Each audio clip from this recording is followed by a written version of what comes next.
ਵਾਹਿਗੁਰੂ ਸਾਹਿਬ JIO. ਗਿਆਨ ਧਿਆਨ ਕਿਛ ਕਰਮ ਨਾ ਜਾਣਾ, ਨਾਹਿ ਨਾ ਨਿਰਮਲ ਕਰਨੀ।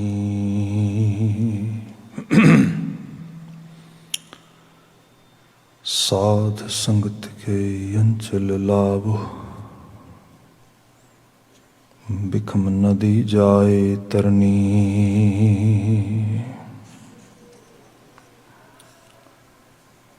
ਸਾਧ ਸੰਗਤ ਕੇ ਅੰਚਲ ਲਾਵੋ, ਬਿਖਮ ਨਦੀ ਜਾਏ ਤਰਨੀ।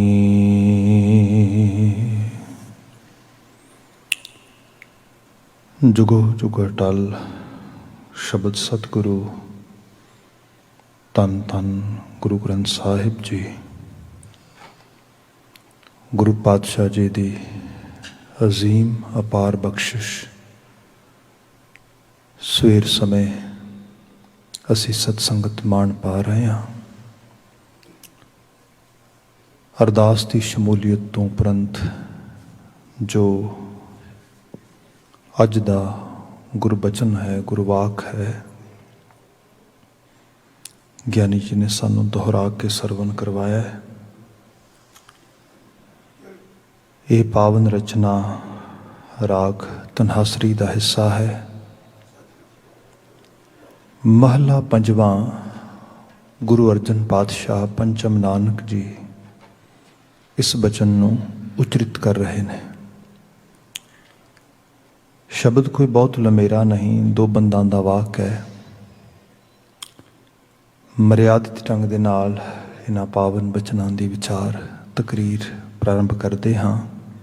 ਇੱਕ ਵਾਰ ਮੈਨੂੰ ਕੁਝ ਕਹਿਣ ਦੀ ਇਜਾਜ਼ਤ ਬਖਸ਼ਦੇ ਹੋਏ ਸਭ ਪ੍ਰੇਮ ਫਤਿਹ ਬੁਲਾਉਣੀ। ਵਾਹਿਗੁਰੂ ਜੀ ਕਾ ਖਾਲਸਾ, ਵਾਹਿਗੁਰੂ ਜੀ ਕੀ ਫਤਿਹ। ਅਸੀਂ ਸਟਾਰਟ ਕਰਦੇ ਹਾਂ ਰਹਾਉ ਦੇ ਬੰਧ ਤੋਂ, ਜੋ ਕਿ ਮੁੱਖ ਸੁਨੇਹੇ ਦਾ ਪਤਾ ਹੈ। ਸਭ ਰਹਿਮਤ ਕਰਦੇ ਪ੍ਰਭ ਸਿਉ ਲਾਗ ਰਹਿਓ ਮੇਰਾ ਚੀਤ, ਆਦ ਅੰਤ ਪ੍ਰਭ ਸਦਾ ਸਹਾਈ, ਤਨ ਹਮਾਰਾ ਮੀਤ ਰਹਾਓ। ਪ੍ਰਭ ਸਿਉ ਲਾਗ ਰਹਿਓ ਮੇਰਾ ਚੀਤ। ਜੇ ਆਪਾਂ ਸਿਮਰਨ ਦੀ ਗੱਲ ਕਰੀਏ, ਅਕਾਲ ਪੁਰਖ ਵਾਹਿਗੁਰੂ ਦੀ ਆਰਾਧਨਾ ਦੀ ਗੱਲ ਕਰੀਏ, ਆਪਣੇ ਆਪ ਨੂੰ ਰੂਹਾਨੀ ਤੌਰ 'ਤੇ, ਅਧਿਆਤਮੀ ਤੌਰ 'ਤੇ, ਧਾਰਮਿਕ ਤੌਰ 'ਤੇ ਪਰਿਪੱਕ ਕਰਨ ਦੀ ਗੱਲ ਕਰੀਏ, ਅਤੇ ਜਿਹਦਾ ਸਭ ਤੋਂ ਵੱਡਾ ਰੋਲ ਹੈ ਇਹਦੇ ਵਿੱਚ, ਉਹ ਸਾਡੀ ਚੇਤਾ ਸ਼ਕਤੀ ਹੈ, ਚਿੱਤ।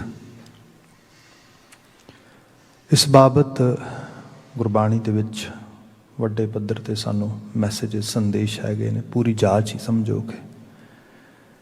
ਜਿਸ ਨੂੰ ਮੈਂ ਇੱਕ ਮਿਸਾਲੀ ਤੌਰ 'ਤੇ ਬਾਤ ਕਹਾਂ ਤਾਂ ਇਸ ਤਰ੍ਹਾਂ ਜਾਣੋ ਕਿ ਜਿਵੇਂ ਸਾਡੀ ਆ ਪੂਰੀ ਬਾਡੀ ਹੈ, ਦਾ ਹੋਲ ਫਿਜ਼ੀਕਲ ਸਟਰਕਚਰ, ਇਹਦੇ 'ਚ ਕੁਦਰਤ ਨੇ ਸਾਨੂੰ 5 ਸੈਂਸਿਸ ਦਿੱਤੀਆਂ ਨੇ। ਇਹਦੇ ਨਾਲ ਸਾਡੇ ਕੋਲ 5 ਕਰਮ ਇੰਦਰੇ ਨੇ, the 5 actually main body parts which are doing actively, actually perform actively in any kind of activities ਦੇ ਵਿੱਚ, ਉਸ ਰੂਪ ਦੇ ਵਿੱਚ, ਜਿਹਦੇ ਅੰਦਰ ਪੈਰ ਨੇ, ਹੱਥ ਨੇ, ਸਾਡੀ ਜੀਭ ਆ, ਇਸ ਰੂਪ ਦੇ ਅੰਦਰ ਅਸੀਂ ਦੇਖਦੇ ਹਾਂ। ਹਰ ਇੱਕ ਦਾ ਰੋਲ ਜਿਹੜਾ ਆ ਉਹ ਕੁਦਰਤ ਨੇ ਤੈਅ ਕੀਤਾ ਆ ਕਿ ਇਹਦਾ ਇੰਨਾ ਰੋਲ ਹੈ, ਇਹਦਾ ਇੰਨਾ ਰੋਲ ਹੈ। ਜਿਹੜਾ ਕਾਰਜ ਪੈਰਾਂ ਨੇ ਕਰਨਾ ਹੈ, ਹੱਥ ਨਹੀਂ ਕਰ ਸਕਦੇ। ਹੱਥ ਬੜਾ ਸਹਾਈ ਤੱਤ ਹੈ ਸਾਡੇ ਵਾਸਤੇ, ਬੜਾ ਸਹਾਈ ਪਾਰਟ ਹੈ ਸਾਡਾ। ਹਰ ਰੂਪ ਵਿੱਚ ਸਭ ਕਾਰਜਸ਼ੀਲਤਾ ਇਹਦੇ ਨਾਲ ਹੀ ਹੁੰਦੀ ਹੈ, ਸਰੀਰ ਦੀ ਸੰਭਾਲ ਤੋਂ ਲੈ ਕੇ, ਅਤੇ ਹਰ ਤਰ੍ਹਾਂ ਦੀ ਐਕਟੀਵਿਟੀ ਅਸੀਂ ਇਹਦੇ ਨਾਲ ਕਰਦੇ ਹਾਂ। ਪਰ ਪੈਰਾਂ ਦਾ ਆਪਣਾ ਕਾਰਜ ਖੇਤਰ ਹੈ। ਪੈਰ ਹੀ ਨੇ ਜਿਨ੍ਹਾਂ ਦੇ ਸਿਰ 'ਤੇ ਅਸੀਂ ਤੁਰਦੇ ਹਾਂ, ਉੱਠਦੇ ਹਾਂ। ਜਿਹੜੇ ਸਾਰੀ ਕਿਸਮ ਦੀ ਮੂਵਮੈਂਟ ਜਿਹੜੀ ਹੈ ਉਹ ਪੈਰਾਂ ਦੇ ਸਿਰ 'ਤੇ ਹੈ। ਜੇ ਇਨ ਬਿਨ ਆਪਣੀਆਂ ਸੈਂਸਿਸ ਵਿੱਚ ਆ ਜਾਈਏ, ਜਿਹੜਾ ਕਾਰਜ ਖੇਤਰ ਅੱਖਾਂ ਦਾ ਹੈ, ਉਸ ਨੂੰ ਕੰਨ ਰਿਪਲੇਸ ਨਹੀਂ ਕਰ ਸਕਦੇ। ਹਾਲਾਂਕਿ ਕੰਨਾਂ ਦੀ ਆਪਣੀ ਇੰਪੋਰਟੈਂਸ ਹੈ। ਜੋ ਗੱਲ ਸੁਣਨ ਵਿੱਚ ਆਏਗੀ ਉਹ ਕੰਨਾਂ ਦਾ ਕਾਰਜ ਖੇਤਰ ਹੈ, ਜੋ ਵੇਖਣ ਵਿੱਚ ਆਏਗੀ ਅੱਖਾਂ ਦਾ ਕਾਰਜ ਖੇਤਰ ਹੈ। ਕਿਸੇ ਦੀ ਜਿੰਨੀ ਮਰਜ਼ੀ ਆਈਸਾਈਟ ਵਧੀਆ ਹੋਏ, ਪਰ ਜੇ ਉਹਨੂੰ ਕਿਹਾ ਜਾਏ ਕਿ ਆਹ ਆਵਾਜ਼ ਸੁਣੀ, ਆਹ ਮੇਰੀ ਗੱਲ ਸੁਣੀ, ਆਹ ਫਲਾਂ ਧੁਨ ਸੁਣੀ ਤੂੰ, ਅੱਖਾਂ ਨਹੀਂ ਕਾਰਜ ਕਰਨਗੀਆਂ ਉਹਦੇ 'ਚ, ਕੰਨ ਨਹੀਂ ਕਰਨਗੇ। ਇਨ ਬਿਨ ਜਿਹੜਾ ਕਾਰਜ ਖੇਤਰ ਜੀਭ ਦਾ ਆ ਉਹਨੂੰ ਨੱਕ ਰਿਪਲੇਸ ਨਹੀਂ ਕਰ ਸਕਦਾ। ਮਤਲਬ ਹਰ ਇੱਕ ਕਾਰਜ ਖੇਤਰ ਜਿਹੜਾ ਆ ਉਹ ਰਾਖਵਾਂ ਰੱਖਿਆ ਗਿਆ। ਫਿਰ ਇਹ ਇਕੱਲੇ ਇਕੱਲੇ ਦਾ ਰਾਖਵਾਂ ਵੀ, ਫਿਰ ਆਪਸ ਵਿੱਚ ਕੋਆਰਡੀਨੇਸ਼ਨ ਵੀ ਹੈ, ਇੱਕ ਦੂਜੇ ਨਾਲ ਕੋਹੇਰੈਂਸ ਦੇ ਵਿੱਚ, ਇੱਕ ਦੂਸਰੇ ਦੀ ਮਦਦ ਦੇ ਨਾਲ ਇਹ ਸਾਰਾ ਜੀਵਨ, ਇਹ ਆਪਨ ਸਭ ਚੱਲਦਾ ਹੈ। ਹੁਣ ਸਪੋਜ਼ ਕਰੋ ਕਿ ਜੇ ਆਪਾਂ ਕਿਸੇ ਚੀਜ਼ ਦਾ ਟੇਸਟ ਦੇਖਣਾ ਆ ਤੇ ਹੱਥ ਨਹੀਂ ਦੇਖ ਸਕਦੇ। ਈਵਨ ਤੁਹਾਡਾ ਜਿਹੜਾ ਹੈਗਾ, ਜੇ ਤੁਸੀਂ ਕੋਈ ਸਬਜ਼ੀ ਭਾਜੀ ਕੂਣੀ ਨੂੰ ਲਾ ਲਵੋ, ਮੱਥੇ ਨੂੰ ਲਾ ਲਵੋ, ਨਹੀਂ ਪਤਾ ਲੱਗਦਾ ਉਹ ਲੂਣ ਵੱਧ ਹੈ ਘੱਟ ਹੈ। ਹਾਂ, ਪਤਾ ਲੱਗ ਜਾਏਗਾ ਜੀਭ 'ਤੇ ਰੱਖੋਗੇ ਤੇ ਉਹਦਾ ਕਾਰਜ ਖੇਤਰ ਰਾਖਵਾਂ ਹੈ ਉਸ ਰੂਪ ਦੇ ਅੰਦਰ। ਇਹ ਸਾਰੇ ਮਸਾਲੀ ਰੰਗ ਨੂੰ ਹੁਣ ਅੰਦਰਲੀ ਦੁਨੀਆ 'ਚ ਲੈ ਆਈਏ। ਇਹਦੇ ਵਿੱਚ ਜਿਵੇਂ ਜਪਜੀ ਸਾਹਿਬ ਪੜ੍ਹਦੇ ਹਾਂ, ਗੁਰੂ ਸਾਹਿਬ ਜਦੋਂ ਸਰਮ ਖੰਡ ਕੀ ਬਾਣੀ ਰੂਪ ਤਿੱਥੈ ਕਾੜਤ ਘੜੀ ਹੈ ਬਹੁਤ ਅਨੂਪ, ਇੱਕ ਅਨੁਪਮ ਕਾੜਤ ਘੜੀ ਜਾਣੀ ਹੈ। ਇੱਕ ਘੜਨ ਦੀ ਗੱਲ ਹੋ ਰਹੀ ਹੈ, ਬਣਾਉਣ ਦੀ, ਸਾਜਣ ਦੀ। ਅਤੇ ਜਿਹੜਾ ਘੜਨਾ ਹੁੰਦਾ, ਬਣਾਉਣਾ ਹੁੰਦਾ ਆ, ਐਕਚੁਅਲ ਲੈਵਲ 'ਤੇ ਇਹ ਬੜੀ ਭੰਨ ਤੋੜ ਦੀ ਕਿਰਿਆ ਹੈ। ਇੱਕ ਚੀਜ਼ ਲੈਂਡਸਕੇਪ ਆ, ਉਹਨੂੰ ਤੋੜਦੇ ਹੋ, ਉਹਦੀ ਜਗ੍ਹਾ 'ਤੇ ਬਿਲਡਿੰਗ ਖੜਾ ਕਰ ਦਿਓ। ਕੋਈ ਬਿਲਡਿੰਗ ਆ, ਉਹਨੂੰ ਰੈਨੋਵੇਟ ਕਰ ਦਿਓ, ਪਹਿਲੀ ਨੂੰ ਤੋੜ ਦਿਓ, ਦੁਬਾਰਾ ਨਵੇਂ ਸਿਰੇ ਤੋਂ ਉਸਾਰ ਦਿਓ। ਸੋ ਇਹ ਸਭ ਚੀਜ਼ਾਂ ਸਾਡੇ ਅੰਦਰ ਦੀ ਦੁਨੀਆ ਦੇ ਵਿੱਚ ਵੀ ਹੈ, ਜਿੱਥੇ ਸ਼ਰਮ, ਮੁਸ਼ੱਕਤ, ਸਾਨੂੰ ਮਿਹਨਤ ਕਰਨੀ ਪੈਣੀ ਹੈ। We have to actually shape, we have to build ourselves according to Guru school of thoughts. So ਇਹ ਘੜਨ ਦੀ ਗੱਲ ਆ ਰਹੀ ਉਹਦੇ ਅੰਦਰ। ਉੱਥੇ ਕਿਹਾ ਤਿੱਥੈ ਘੜੀਐ ਸੁਰਤ ਮਤ ਮਨ ਬੁੱਧ। ਉੱਥੇ ਤੁਹਾਨੂੰ ਸੁਰਤ ਕੱਢਣੀ ਪੈਣੀ ਹੈ। ਇਹ ਬਿਲਕੁਲ ਪ੍ਰਾਇਮਰੀ ਸਟੇਜ ਆ। ਚਿੱਤ ਮਤਲਬ ਬਿਲਕੁਲ ਜਿਹੜਾ ਹੈਗਾ ਲਾਸਟ ਪਾਰਟ ਆਉਂਦਾ ਇਹਦੇ ਵਿੱਚ, ਜਦੋਂ ਅੰਦਰ ਦੀ ਦੁਨੀਆ ਦੀ ਅਸੀਂ ਗੱਲ ਕਰਦੇ ਹਾਂ। ਅਤੇ ਜਿਹੜੀ ਸੁਰਤ ਆ, ਇਹ ਬੜਾ ਪ੍ਰਾਇਮਰੀ, ਬਿਲਕੁਲ ਇੰਝ ਕਹਿ ਲਓ ਕਿ ਇਟਸ ਅ ਗੇਟਵੇ, ਇੱਥੋਂ ਅਸੀਂ ਬਾਤ ਅੱਗੇ ਤੋਰਦੇ ਹਾਂ।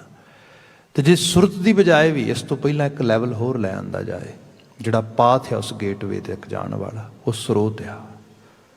ਸਰੋਤ ਸੁਣਨ ਦੇ ਨਾਲ ਆਪ ਅਹਿਸਾਸ ਕਰੋਗੇ, ਮੈਂ ਬੋਲ ਰਿਹਾ, ਮੇਰੇ ਅੰਦਰ ਵੀ ਕੁਝ ਬੋਲ ਰਿਹਾ। ਤੁਸੀਂ ਕਥਾ ਸੁਣ ਰਹੇ ਹੋ, ਤੁਹਾਡੇ ਅੰਦਰ ਕੁਝ ਹੋਰ ਬੋਲ ਵੀ ਰਿਹਾ। ਜਿਹੜੇ ਅੰਦਰ ਦੇ ਲਗਾਤਾਰ ਮਤਲਬ ਥਾਟਸ ਪੌਪ ਅਪ ਹੋ ਰਹੇ ਨੇ, ਫੁਰਨੇ ਪੌਪ ਅਪ ਹੋ ਰਹੇ ਨੇ, ਵਿਚਾਰ, ਖਿਆਲ, ਸਭ। ਬਹੁਤ ਰੇਅਰ ਲੋਕ ਨੇ ਜਿਹੜੇ ਉਹਨਾਂ ਨੂੰ ਸੁਣਦੇ ਨੇ, ਉਹਨਾਂ ਨੂੰ ਧਿਆਨ ਦਿੰਦੇ ਨੇ। ਅਦਰਵਾਈਜ਼ ਉਹ ਆਪਣੀ ਦੁਨੀਆ ਆਪਣੇ ਆਪ ਚੱਲੀ ਜਾ ਰਹੀ ਹੈ, ਚੱਲੀ ਜਾ ਰਹੀ ਹੈ। ਇਸ ਸਾਰੇ ਦੇ ਬਾਬਤ ਬੰਦਾ ਜਿੰਨੀ ਦੇਰ ਤੱਕ ਅਵੇਅਰ ਨਹੀਂ ਗਾ, ਉਹ ਆਪਣੇ ਅੰਦਰ ਦਾ ਸੁਧਾਰ ਨਹੀਂ ਕਰ ਸਕਦਾ। ਜਦੋਂ ਤੱਕ ਇਹ ਨਹੀਂ ਪਤਾ ਲੱਗਦਾ ਕਿ ਅੰਦਰ ਕੀ ਚੱਲ ਰਿਹਾ ਹੈਗਾ, ਅੰਦਰ ਕਿਹੜੇ ਬੋਲ ਨੇ, ਕਿਹੜੇ ਬਚਨ ਨੇ, ਕਿਹੜੇ ਖਿਆਲ ਨੇ, ਕਿਸ ਕਿਸਮ ਦੀ ਚੀਜ਼ ਹੈ। ਉਹਨਾਂ ਨੂੰ ਤੁਸੀਂ ਉਹਨਾਂ 'ਤੇ ਕੰਸਨਟਰੇਟ ਕਰੋਗੇ, ਫਿਰ ਉਹਨਾਂ ਦੀ ਆਵਾਜ਼, ਉਹਨਾਂ ਦਾ ਜਿਹੜਾ ਰੌਲਾ ਆ, ਜਿਹੜੀ ਉਹਨਾਂ ਦੀ ਖਾਸ ਕਰਕੇ ਜਿਹੜੀਆਂ ਵੋਇਸਿਸ ਨੇ, ਉਹਨਾਂ ਨੂੰ ਲੋ ਡਾਊਨ ਕਰੋਗੇ, ਤਾਂ ਜਾ ਕੇ ਬਾਹਰੋਂ ਕੋਈ ਚੰਗੀ ਆਵਾਜ਼ ਸੁਣ ਸਕੋਗੇ। ਇਹ ਸਰੋਤ ਹੈ। ਅਦਰਵਾਈਜ਼ ਕਈ ਵਾਰ ਤੁਹਾਡੇ ਕੋਲ ਕੋਈ ਬੰਦਾ ਬੈਠਾ ਹੈ, ਕੋਈ ਸ਼ਖਸ ਬੈਠਾ, ਤੁਸੀਂ ਕੋਈ ਗੱਲ ਕਹਿੰਦੇ ਹੋ ਅਤੇ ਉਹ ਬਿਲਕੁਲ ਬੇਧਿਆਨਾ ਆ। ਤੁਸੀਂ ਥੋੜ੍ਹੀ ਦੇਰ ਬਾਅਦ ਉਹਨੂੰ ਕਹਿੰਦੇ ਹੋ ਕਿ ਤੂੰ ਮੇਰੀ ਗੱਲ ਦਾ ਹੁੰਗਾਰਾ ਨਹੀਂ ਦਿੱਤਾ, you never ਆਨਸਰਡ but I was asking what I was saying. ਬੰਦਾ ਕਹਿੰਦਾ ਵੀ ਸੌਰੀ, ਤੂੰ ਕੁਛ ਕਿਹਾ ਵੀ ਸੀਗਾ, ਤੂੰ ਕੁਛ ਦੱਸਿਆ ਸੀਗਾ ਮੈਨੂੰ, I never paid attention. Main ਅੰਦਰ ਦਾ ਰੌਲਾ ਜਿਹੜਾ ਆ, ਉਹਦੇ 'ਚ ਗੁਆਚ ਗਿਆ ਬੰਦਾ। ਇਹ ਜਿਹੜੀ ਇਹ ਹਾਲਤ ਆ, ਇਹਦੇ ਬਾਬਤ ਅਸੀਂ ਗੁਰੂ ਨਾਨਕ ਸਾਹਿਬ ਦਾ ਇੱਕ ਸ਼ਬਦ ਕਈ ਵਾਰੀ ਵਿਚਾਰਿਆ ਹੈਗਾ, ਤਿਲੰਗ ਰਾਗ ਦੇ ਵਿੱਚ ਸਾਹਿਬ ਜ਼ਿਕਰ ਕਰਦੇ, ਸ਼ਬਰੋਜ਼ ਗਸ਼ਤਮ ਦਰ ਹਵਾ ਕਰਦੇਮ ਬਦੀ ਖਿਆਲ ਗਾਹੇ ਨ ਨੇਕੀ ਕਾਰ ਕਰਦਮ ਮਮ ਈਚੀ ਅਹਿਵਾਲ। ਅੰਦਰ ਦੇ ਰੌਲੇ ਦੀ ਗੱਲ ਕੀਤੀ। ਕਿਆ ਹਾਲਤ ਇਹ ਹੈ, ਸ਼ਬਰੋਜ਼ ਗਸ਼ਤਮ, ਹਰ ਚੜ੍ਹਦੇ ਦਿਨ ਦੇ ਨਾਲ ਅੰਦਰ ਦਾ ਗਸ਼ਤ ਵੱਧ ਰਿਹਾ, ਅੰਦਰ ਦੀ ਰੌਲਾ ਰੱਪਾ ਵੱਧ ਰਿਹਾ, ਅੰਦਰ ਜਿਹੜਾ ਹੈਗਾ ਮਨ ਦੀ ਜਿਹੜੀ ਹਾਲਤ ਹੈ ਉਹ ਭਟਕਣਾ ਵਾਲੀ ਵੱਧ ਰਹੀ ਹੈ ਲਗਾਤਾਰ। ਅਤੇ ਵਿਚਾਰਾਂ ਦੀ ਗੱਲ ਹੀ ਹੈ ਸਾਰੀ, ਵਿਚਾਰ ਹੀ ਭਟਕ ਰਹੇ ਨੇ, ਖਿਆਲ ਹੀ ਭਟਕ ਰਹੇ ਨੇ। ਸੋ ਇਹ ਭਟਕਣਾ ਇਸ ਰੂਪ ਦੇ ਵਿੱਚ ਆ ਸ਼ਬਰੋਜ਼ ਗਸ਼ਤਮ ਦਰ ਹਵਾ ਕਰਦੇਮ ਬਦੀ ਖਿਆਲ। ਅਤੇ ਫਿਰ ਜ਼ਿਆਦਾ ਨਾ ਧਿਆਨ ਦੇਣ ਕਰਕੇ ਬਦੀ ਬਦ ਖਿਆਲ ਜਿਹੜੇ ਜਿਹਨੂੰ ਕਿਹਾ ਜਾਏ ਵੀ not good, they are actually not good, they are not positive, they are not actually constructive. Those kind of ideas are just wandering in my inner, ਉਸ ਰੂਪ ਦੇ ਵਿੱਚ। ਹੁਣ ਇਹ ਸਾਰੀ ਹਾਲਤ ਵਿੱਚ ਬੰਦੇ ਨੂੰ ਤੁਸੀਂ ਜਿੰਨੀ ਦੇਰ ਤੱਕ ਉਹਦੀ ਸਰੋਤ ਨਹੀਂ ਸੁਧਾਰੋਗੇ, ਉਹਨੂੰ ਆਪਣੇ ਆਪ ਨੂੰ ਠਹਿਰਾਅ ਵਿੱਚ ਨਹੀਂ ਲਿਆਉਣਾ ਆਉਂਦਾ, ਬਾਹਰੋਂ ਕੋਈ ਚੰਗੀ ਚੀਜ਼ ਅੰਦਰ ਪਾਉਣੀ ਨਹੀਂ ਆਉਂਦੀ, ਫਿਰ ਅੰਦਰ ਦੀ ਦੁਨੀਆ ਨਹੀਂ ਸੁਧਰ ਸਕਦੀ। ਇਹ ਪ੍ਰਾਇਮਰੀ ਸਟੇਜ ਆ। ਇਸੇ ਲਈ ਸਾਡੇ ਘਰ ਦੇ ਵਿੱਚ ਜਦੋਂ ਪਾਠ ਦੀ ਵੀ ਗੱਲ ਆਉਂਦੀ ਹੈ ਤੇ ਕਿਹਾ ਜਾਂਦਾ ਹੈ ਪਾਠ ਕਰੋ ਪਰ ਥੋੜ੍ਹਾ ਬੋਲ ਕੇ ਕਰੋ, ਓਨਾ ਕੁ ਕਰੋ ਜਿੰਨਾ ਕੁ ਸੁਣ ਸਕੇ ਐਟਲੀਸਟ, ਕਿਉਂਕਿ ਸੁਣਾਉਣਾ ਆ, ਦੱਸਣਾ ਆ ਆਪਣੇ ਆਪ ਨੂੰ। ਅੱਜ ਅਸੀਂ ਐਜੂਕੇਸ਼ਨਲ ਸਾਈਡ 'ਤੇ ਦੇਖਦੇ ਹੈਗੇ ਆ people who are lacking some kind of learning ability, people who are having some kind of challenges toward processing their text or subjects properly. The educational council are suggesting just do one thing, whatever you read, try to read little bit out loud. ਜਦੋਂ ਪੜ੍ਹੋ ਥੋੜ੍ਹਾ ਜਿਹਾ ਬੋਲ ਕੇ ਪੜ੍ਹੋ ਤਾਂ ਕਿ ਉਹਦੇ ਅੰਦਰ ਦੋਹਰਾਪਨ ਆ ਸਕੇ। ਇੱਕ ਤਾਂ ਅੱਖਾਂ ਜਿਹੜੀ ਇਨਫੋਰਮੇਸ਼ਨ ਫੜ ਰਹੀਆਂ ਨੇ ਉੱਤੇ ਹੈ, ਪਰ ਜਦੋਂ ਬੋਲੋਗੇ ਸਰੋਤ ਹੋਏਗੀ, ਅੰਦਰ ਦੀ ਦੁਨੀਆ ਜਿਹੜੀ ਰੌਲਾ ਪਾ ਰਹੀ, ਜਿਹੜੀ ਤੁਹਾਨੂੰ ਡਿਸਟਰੈਕਟ ਕਰ ਰਹੀ, ਜਿਹੜੀ ਕੰਸਨਟ੍ਰੇਸ਼ਨ ਨਹੀਂ ਬਣਨ ਦੇ ਰਹੀ, ਉਹਦੇ 'ਚ ਥੋੜ੍ਹਾ ਘਟਾਅ ਆਏਗਾ, ਤੁਹਾਡੀ ਬਾਹਰਲੀ ਆਵਾਜ਼ ਥੋੜ੍ਹੀ ਉੱਚੀ ਹੋ ਜਾਏਗੀ। ਸੋ ਇਹ ਹੈ ਸਰੋਤ ਸੁਰਤ ਨੂੰ ਬਿਲਡ ਕਰਦੀ ਹੈ। ਸੁਰਤ ਜਿਹੜੀ ਹੈ, ਸੁਰਤਿਆਬਤਾ ਜਦੋਂ ਹੁੰਦੀ ਹੈ, ਐਕਚੁਅਲ ਲੈਵਲ 'ਤੇ ਰੀਅਲ ਅਵੇਅਰਨੈਸ ਹੈ। ਬੰਦਾ ਅਵੇਅਰ ਹੋਣਾ ਸ਼ੁਰੂ ਹੋ ਜਾਂਦਾ ਹੈਗਾ, ਅਵੇਅਰ ਆਪਣੇ ਥਾਟਸ ਬਾਰੇ, ਆਪਣੀਆਂ ਰਾਵਾਂ ਬਾਰੇ, ਆਪਣੇ ਵਿਚਾਰਾਂ ਬਾਰੇ। ਅਤੇ ਆਮ ਕਰਕੇ ਜਿਵੇਂ ਪੰਜਾਬੀ ਜ਼ਬਾਨ 'ਚ ਅਸੀਂ ਕਹਿੰਦੇ ਹਾਂ ਵੀ ਜਿਹੜੇ ਪਿੰਡ ਨਹੀਂ ਜਾਣਾ ਉਹਦਾ ਰਾਹ ਹੀ ਕਾਹਤੋਂ ਪੁੱਛਣਾ ਹੈਗਾ।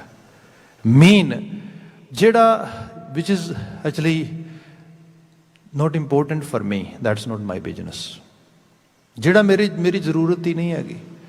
ਹੁਣ ਅਸੀਂ ਬੇਬਹਾ ਆਪਣੀ ਐਨਰਜੀ ਵੇਸਟ ਕਰਦੇ ਹਾਂ, ਚੁਗਲੀ, ਬਖੀਲਗੀ, ਨਿੰਦਿਆ, ਇੱਧਰ ਉੱਧਰ ਦਾ ਬੇਬਹਾ ਸਭ ਚੀਜ਼ਾਂ। ਇਹ ਕੀ ਹੈ? Just energy wasting. ਸੁਰਤਿਆਬ ਬੰਦਾ ਇਹ ਕੰਮ ਨਹੀਂ ਕਰਦਾ। ਨਾ, ਸੁਰਤਿਆ ਹੋਇਆ ਬੰਦਾ ਕਹਿੰਦਾ, ਅਵੇਅਰ ਬੰਦਾ ਕਹਿੰਦਾ ਇਹ ਕਾਹਦੇ ਲਈ ਕਰਨਾ ਹੈਗਾ, ਮੈਨੂੰ ਕੀ ਲੋੜ ਪਈ ਹੈ।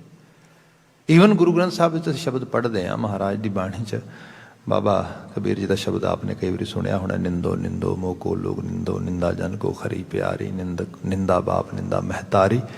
ਕਦੇ ਜ਼ਿਕਰ ਕੀਤਾ ਨਿੰਦਕ ਹਮਰੇ ਕਪੜੇ ਧੋਏ। ਇਹ ਤੇ ਬਗਾਨੀ ਲਾਉਂਡਰੀ ਕਰਨੀ ਹੈ। Why would I do?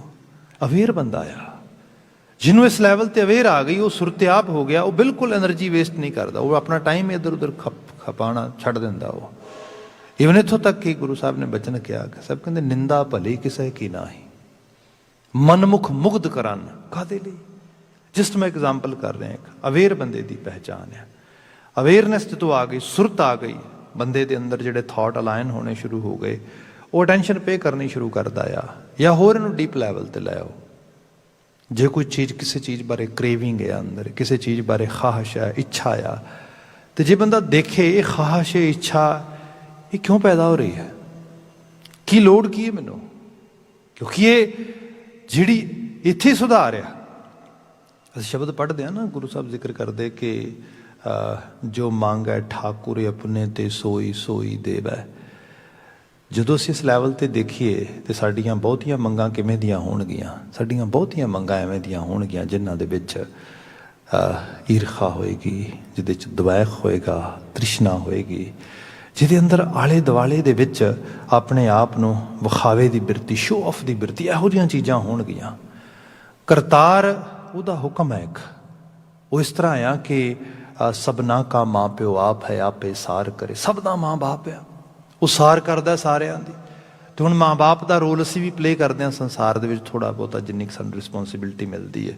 ਤਾਂ ਅਸੀਂ ਦੇਖਦੇ ਹਾਂ ਬੱਚਾ ਕਈ ਵਾਰੀ ਜਿੱਤਿਆ ਹੁੰਦਾ ਆ, ਮੈਂ ਆ ਫਲਾਂ ਕੰਮ ਕਰਨਾ ਸੀ, ਕਿੰਨੇ ਨੂੰ।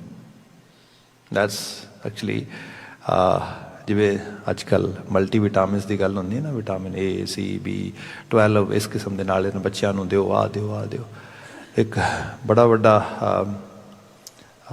ਪੈਰੈਂਟਲ ਐਜੂਕੇਟਰ ਹੈਗਾ, ਅਤੇ ਉਹ ਇੱਕ ਚੀਜ਼ ਬਿਆਨ ਕਰਦਾ, ਉਹ ਕਹਿੰਦਾ ਵੀ we also give vitamin N। Vitamin N mean no. ਸਾਨੂੰ ਪਤਾ ਹੋਏ ਅਸੀਂ ਨਾ ਕਹਿਣ ਦੀ ਤਾਕਤ ਰੱਖ ਸਕੀਏ। ਸਾਨੂੰ ਪਤਾ ਹੈ ਭਾਈ ਆਹ ਚੀਜ਼ ਨਹੀਂ, ਇਹ ਪੋਸੀਬਲ ਨਹੀਂ ਹੈਗਾ, ਆਹ ਚੀਜ਼ ਨਹੀਂ ਹੋ ਸਕਦੀ। ਇਸ ਤਰੀਕੇ ਦੇ ਨਾਲ ਐਗਜ਼ੈਕਟਲੀ ਕਰਤਾਰ ਦੀ ਕੁਦਰਤ ਉਹ ਵੀ ਸਾਨੂੰ ਨਾ ਪੱਖੀ ਹੁੰਗਾਰਾ ਦਿੰਦੀ ਸਾਡੀਆਂ ਖਾਹਿਸ਼ਾਂ ਦੇ ਪ੍ਰਤੀ, ਸਾਡੀਆਂ ਇੱਛਾਵਾਂ ਦੇ ਪ੍ਰਤੀ।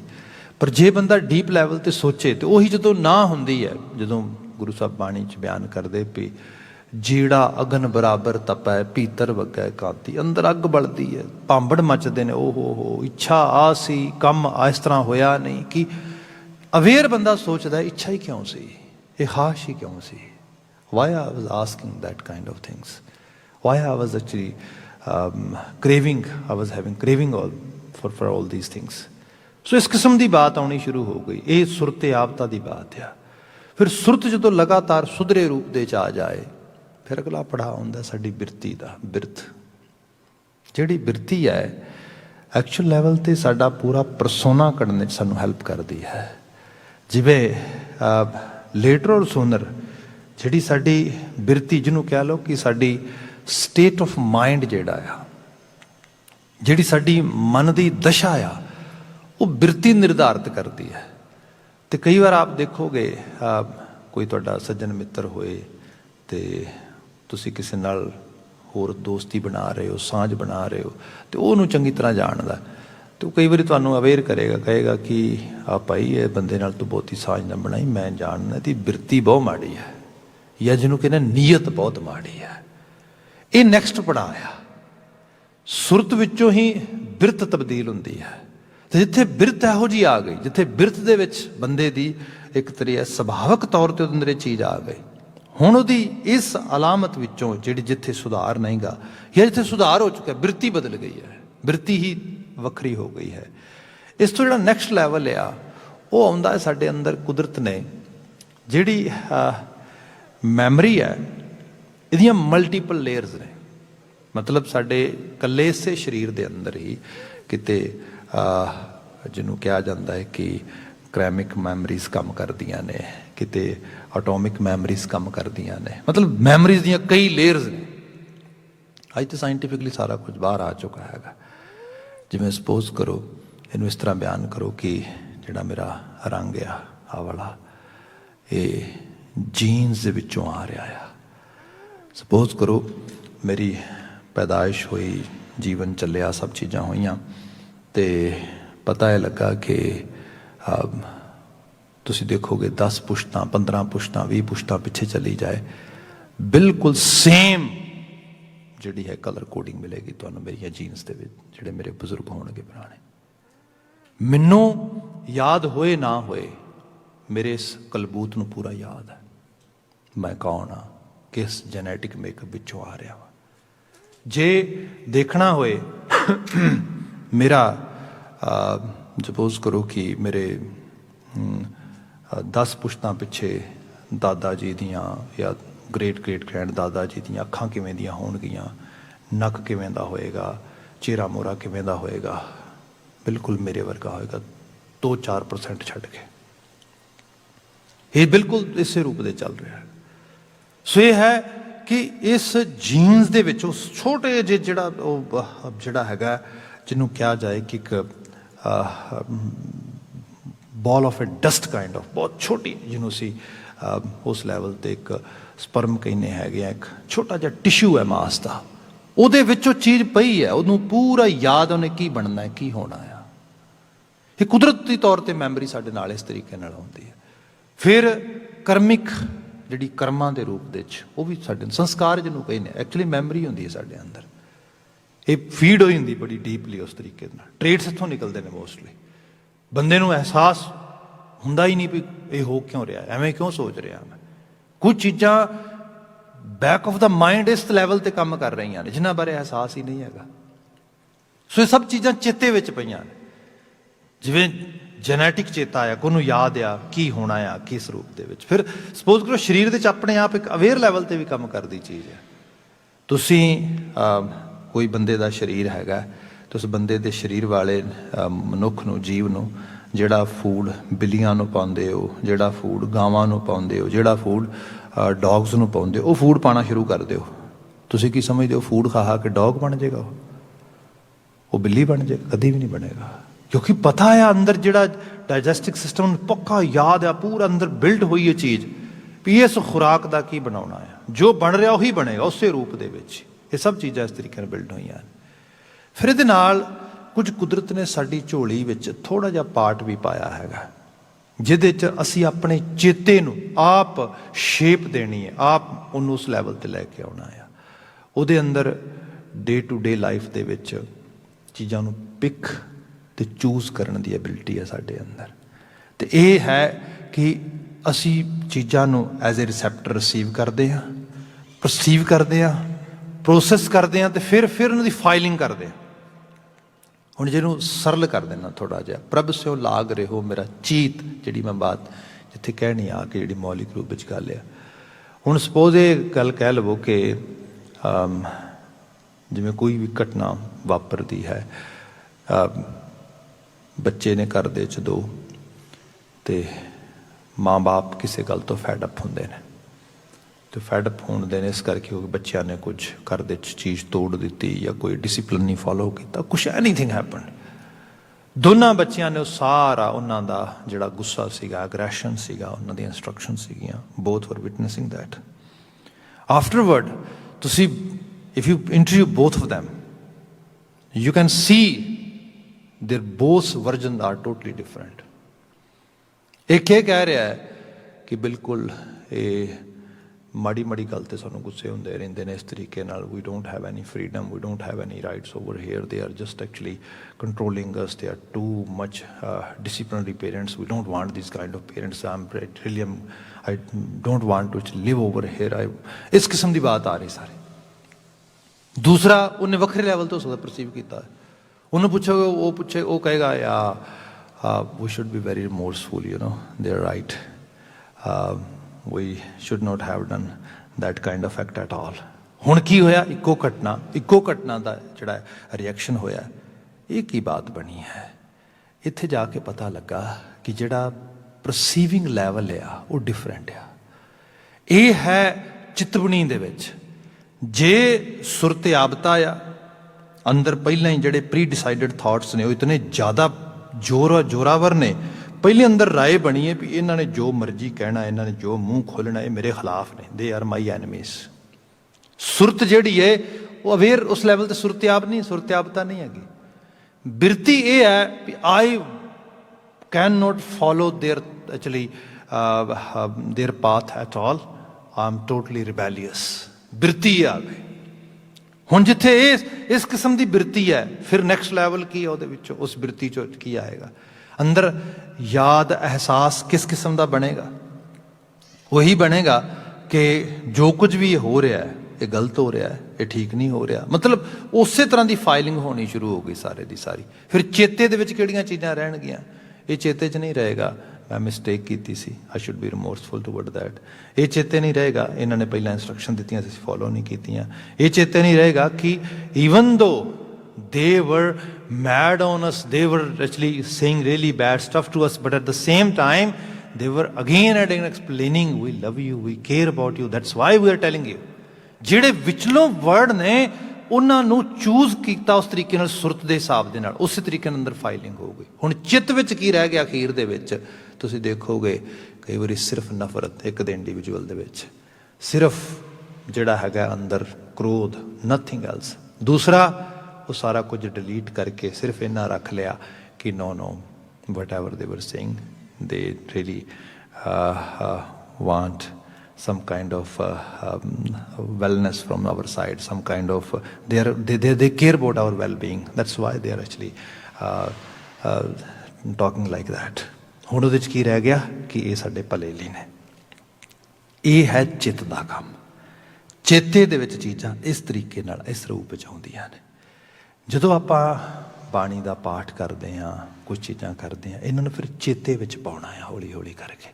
ਹੁਣ ਉਹ ਚੇਤੇ ਵਿੱਚ ਪਾਉਣ ਵਾਸਤੇ ਸੁਰਤ ਕੰਮ ਕਰਦੀ ਹੈ, ਬਿਰਤ ਕੰਮ ਕਰਦੀ ਹੈ, ਫਿਰ ਪ੍ਰੋਸੈਸ ਪੂਰਾ ਦਾ ਪੂਰਾ ਸਾਰੇ ਦਾ ਸਾਰਾ ਇਸ ਤਰੀਕੇ ਨਾਲ ਅਵੇਅਰ ਹੋਏ ਬੰਦਾ। ਇਸੇ ਲਈ ਸੰਗਤ ਬੜੀ ਇੰਪੋਰਟੈਂਟ ਹੈ। ਜਿਹੜਾ ਅਸੀਂ ਆਹ ਕੰਮ ਕਰ ਰਹੇ ਹੈਗੇ, ਇਸ ਕਾਈਂਡ ਆਫ ਗੋਸਟ, ਇੱਕ ਤਰ੍ਹਾਂ ਦੀ ਰਾਏ ਚੱਲ ਰਹੀ ਹੈ, ਮੰਥਨ ਹੋ ਰਿਹਾ ਸ਼ਬਦ ਦਾ। ਇਹੋ ਜਿਹੀਆਂ ਚੀਜ਼ਾਂ ਲਗਾਤਾਰ ਹੁੰਦੀਆਂ ਰਹਿਣ, ਐਲੈਬੋਰੇਟ ਕਰੇ ਬੰਦਾ ਚੀਜ਼ਾਂ ਨੂੰ, ਬੰਦਾ ਬੋਲੇ, ਸੁਣੇ, ਦੱਸੇ, ਸਮਝੇ। ਇਸੇ ਕਰਕੇ ਬਾਬਾ ਜੀ ਨੇ ਕਿਹਾ ਸੀ, ਜਬ ਲਗ ਦੁਨੀਆ ਰਹੀ ਹੈ ਨਾਨਕ, ਕਿਛ ਸੁਣੀਏ ਕਿਛ ਕਹੀਏ। ਅੰਦਰ ਜੋ ਬੋਲਦਾ ਹੈ ਆਊਟ ਲਾਊਡ ਬੋਲ, try to speak out loud, tell other actually this is happening inside me. ਨਾਲ ਦੀ ਨਾਲ ਅਗਲੇ ਨੂੰ ਸੁਣ ਉਸ ਰੂਪ ਦੇ ਅੰਦਰ, ਜਿਹਨੂੰ ਇੰਟਰੈਕਸ਼ਨ ਵੀ ਕਹਿੰਦੇ ਆ ਅੰਗਰੇਜ਼ੀ ਜ਼ਬਾਨ ਦੇ ਵਿੱਚ। ਸੋ ਇਸ ਤਰੀਕੇ ਦੇ ਨਾਲ ਬੰਦਾ ਆਪਣੇ ਆਪ ਨੂੰ ਕਰੇ। ਇਸੇ ਲਈ ਸਾਡੇ ਬਜ਼ੁਰਗ ਕਈ ਵਾਰੀ ਕਿਆ ਕਰਦੇ ਸੀਗੇ ਕਿ ਜਦੋਂ ਉਹਨਾਂ ਨੇ ਪਾਠ ਕਰਨਾ ਤਾਂ ਉਹਨੇ ਕਹਿਣਾ ਕਿ ਉਹ ਮੈਂ ਥੋੜ੍ਹੀ ਦੇਰ ਲਾਉਣਾ, ਥੋੜ੍ਹੀ ਦੇਰ ਗੁਰੂ ਨਾਲ ਬਾਤਾਂ ਪਾ ਲਵਾਂ, ਬਾਣੀ ਪੜ੍ਹ ਲਵਾਂ, ਅੰਦਰ ਦੇ ਭਾਵ, ਅੰਦਰ ਦੇ ਵਲਵਲੇ ਉਹ ਜਿਹੜੇ ਚੱਲ ਰਹੇ ਨੇ ਬਾਣੀ ਦੇ ਮੁਤਾਬਕ ਦੇਖਾਂ ਮੈਂ ਕਿ ਕਿੱਥੇ ਖੜਾ, ਕਿਸ ਰੂਪ। ਇੱਕ ਇੰਟਰੈਕਸ਼ਨ ਹੋ ਰਹੀ ਸਾਰੇ ਦੀ ਸਾਰੀ ਉਸ ਲੈਵਲ 'ਤੇ।